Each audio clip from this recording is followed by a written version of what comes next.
All right, this is part 3 of our video series on discovery learning.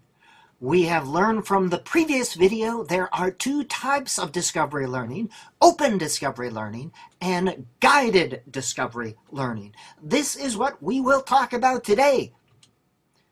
Guided discovery learning is where the teacher leads students towards a specific goal, help students understand a concept with the guidance of the teacher. The teacher may provide hints, modeling, questions, or even short bits of instruction. But the teacher has an objective or a purpose in mind first and creates the learning experience to guide students toward discovering that.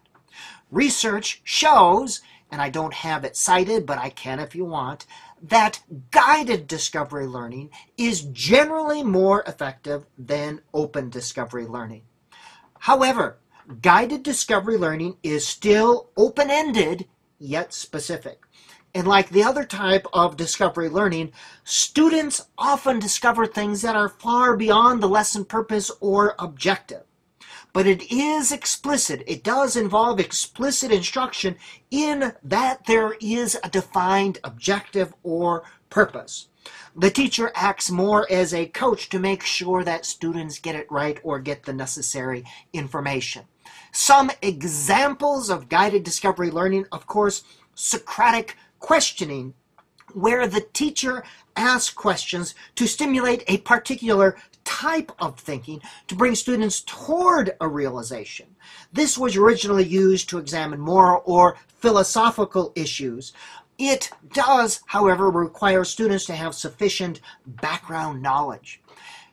If you are using Socratic questioning, the questions must be planned in advance to bring students toward a particular place. The second type of guided discovery is discovering a concept or the concept attainment model. And it looks something like this, and this is a general overview. Provide several examples of the concept, provide non-examples and look for differences, ask students to identify the relevant or defining attributes of the concept. These are triangles. What do you see that they have the same? Then present information, the name and definition of the concept, and make corrections or additions to students' list of defining attributes. They defined up there, you gave some instruction, and you did some correcting right here. Then you ask students to identify examples and non-examples. Here's a list of triangles, here's a list of shapes. You tell me, which one is the triangle? Has to have 3 sides, etc., etc. And then at the end, create a concept map or graphic organizer. Basic overview, adopt and adapt. Other types of guided discovery learning is 3E, where you have an event, an experience, or an example. You have a planned series of events, experience, or example. Students note the common elements with each experience, and then they continue to list the common elements, and then the list grows until a concept evolves. An example of that would be to present a series of amphibians. As you present and give examples of various amphibians, students are asked to list some of the defining features or characteristics at the end. See if they can come up with a concept of amphibian. If you have been trained, if you know the workshop model, if you are a holistic educator and understand reading and writing workshop, that is an example of discovery learning. Students are immersed in the act of authentic reading and writing, and they are taught skills as the teacher observes and sees that they are ready for them. And the next one is guided discovery for skills instruction. It looks something like this: adopt and adapt. First, you define a skill, what you want students to learn. Next, you allow time and materials for them to experiment, to mess around. Third, you are a kid watcher. You're watching and observing. Fourth, you look for real-world problems or activities that utilize that skill. And again, use successive approximation. You don't expect students to have the skill perfectly the first time.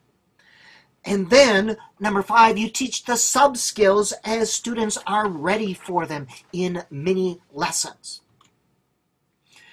Review and record the progress every day. Ask students for things that worked and things that seem to work.